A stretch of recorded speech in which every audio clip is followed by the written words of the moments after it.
So we all have our own biases. For example, some of us tend to think that it's very difficult to transform failing government systems. When we think of government systems, we tend to think that they're archaic, set in their ways, and perhaps the leadership is just too bureaucratic to be able to change things. Well, today, I want to challenge that theory. I want to tell you a story of a very large government system that has not only put itself on the path of reform, but has also shown fairly spectacular results in less than 3 years. This is what a classroom in a public school in India looks like. There are 1 million such schools in India. And even for me, who's lived in India all her life, walking into one of these schools is fairly heartbreaking. By the time kids are 11, 50% of them have fallen so far behind in their education that they have no hope to recover. 11-year-olds cannot do simple addition. They cannot construct a grammatically correct sentence. These are things that you and I would expect an 8-year-old to be able to do. By the time kids are 13 or 14, they tend to drop out of schools. In India, public schools not only offer free education, they offer free textbooks, free workbooks, free meals, sometimes even cash scholarships.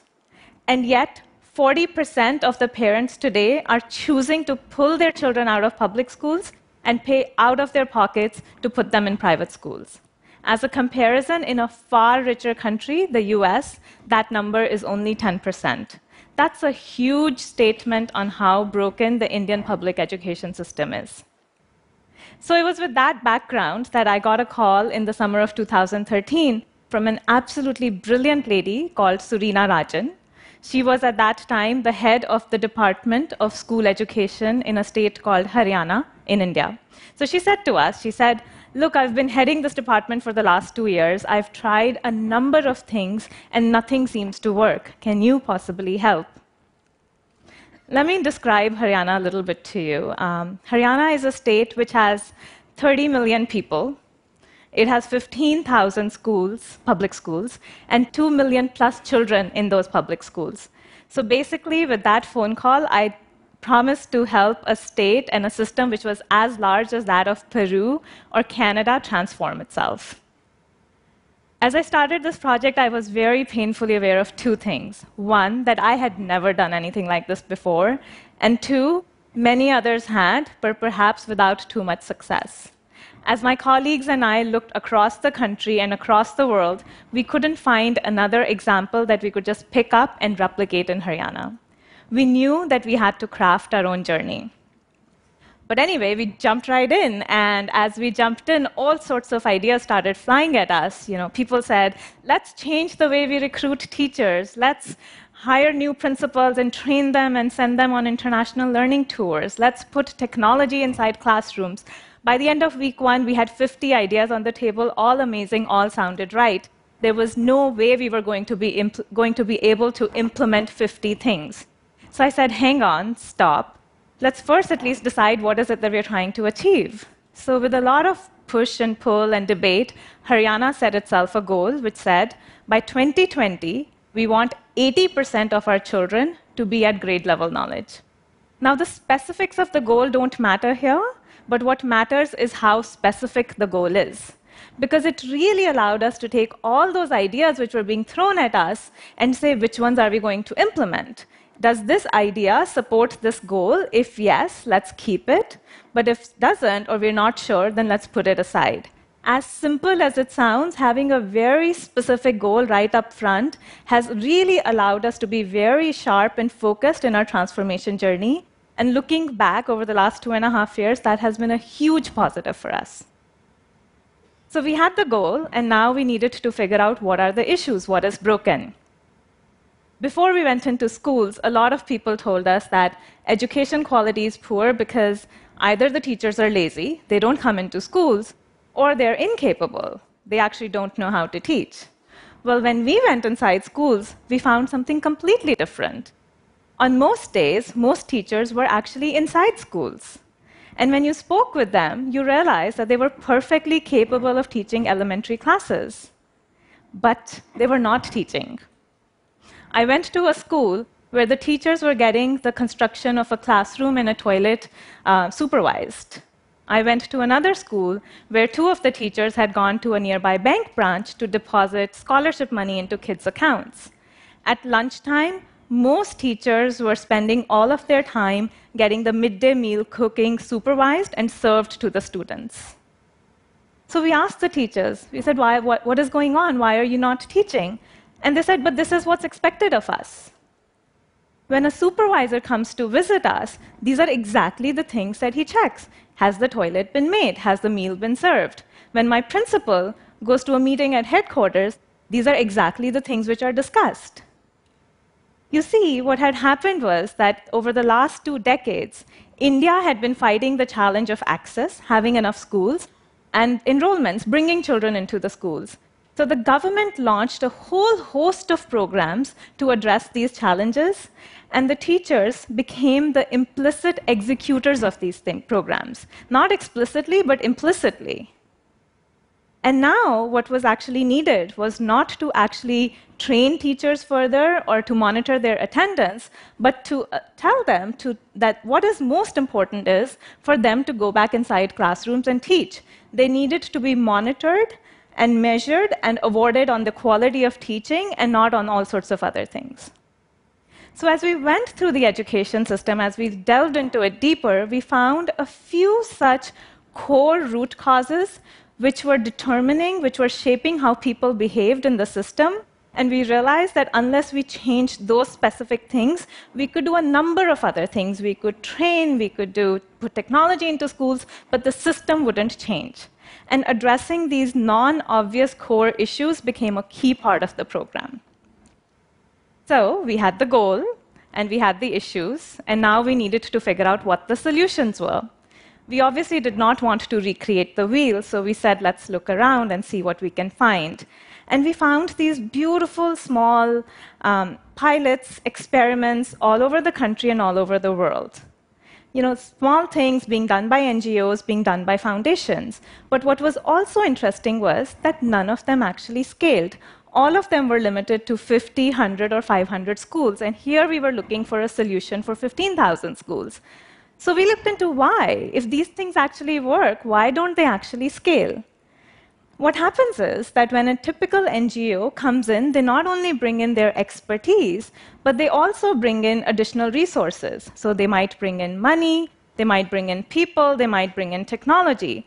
And in the 50 or 100 schools that they actually operate in, those additional resources actually create a difference. But now imagine that the head of this NGO goes to the head of the school education department and says, hey, now let's do this for 15,000 schools. Where is that guy or girl going to find the money to actually scale this up to 15,000 schools? He doesn't have the additional money, he doesn't have the resources. And hence, innovations don't scale.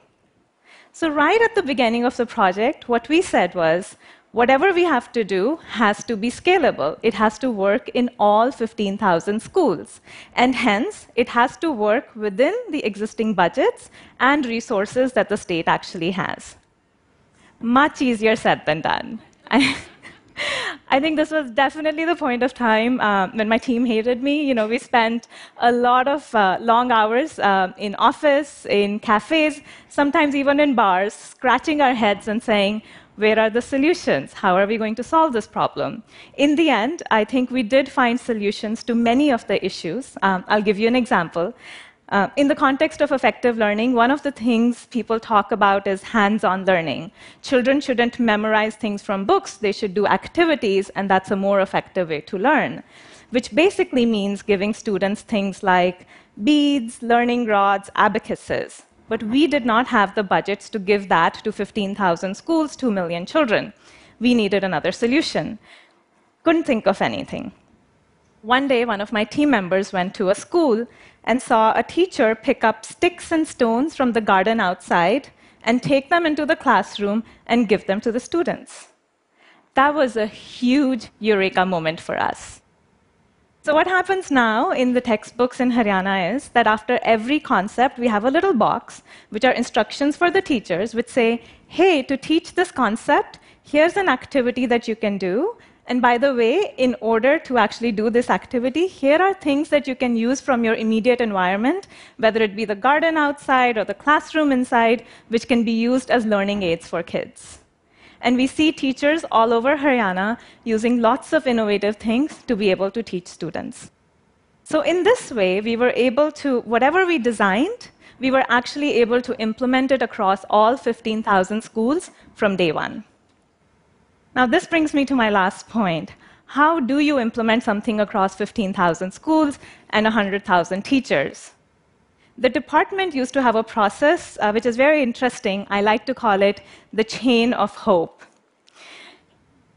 They would write a letter from the headquarters and send it to the next level, which was the district offices. They would hope that in each of these district offices, an officer would get the letter, would open it, read it, and then forwarded it to the next level, which was the block offices. And then you would hope that at the block officer, somebody else got the letter, opened it, read it, and forwarded it eventually to the 15,000 principals. And then one would hope that the principals got the letter, received it, understood it, and started implementing it. It was a little bit ridiculous. Now, we knew technology was the answer, but we also knew that most of these schools don't have a computer or email. However, what the teachers do have are smartphones. They're constantly on SMS, on Facebook, and on WhatsApp. So what now happens in Haryana is all principals and teachers are divided into hundreds of WhatsApp groups, and anytime something needs to be communicated, it's just posted across all WhatsApp groups. It spreads like wildfire. You can immediately check who has received it, who has read it. Teachers can ask clarification questions instantaneously. And what's interesting is it's not just the headquarters who are answering these questions. Another teacher from a completely different part of the state will stand up and answer the question. Everybody's acting as everybody's peer group, and things are getting implemented. So today, when you go to a school in Haryana, things look different. The teachers are back inside classrooms, they're teaching, often with innovative techniques. When a supervisor comes to visit the classroom, he or she not only checks the construction of the toilet, but also what is the quality of teaching. Once a quarter, all students across the state are assessed on their learning outcomes, and schools which are doing well are rewarded, and schools which are not doing so well find themselves having difficult conversations. Of course, they also get additional support to be able to do better in the future. In the context of education, it's very difficult to see results quickly. When people talk about systemic, large-scale change, they talk about periods of 7 years and 10 years, but not in Haryana. In the last 1 year, there have been 3 independent studies, all measuring student learning outcomes, which indicate that something fundamental, something unique is happening in Haryana. Learning levels of children have stopped declining, and they have started going up. Haryana is one of the few states in the country which is showing an improvement, and certainly the one which is showing the fastest rate of improvement. These are still early signs. There's a long way to go, but this gives us a lot of hope for the future. I recently went to a school, and as I was leaving, I ran into a lady. Her name was Parvati. She was the mother of a child, and she was smiling. And I said, "Why are you smiling? What's going on?" And she said, "Look, I don't know what's going on. But what I do know is that my children are learning, they're having fun, and for the time being, I've stopped my search for a private school to send them to." So I go back to where I started. Can government systems transform? I certainly believe so. I think if you give them the right levers, they can move mountains. Thank you.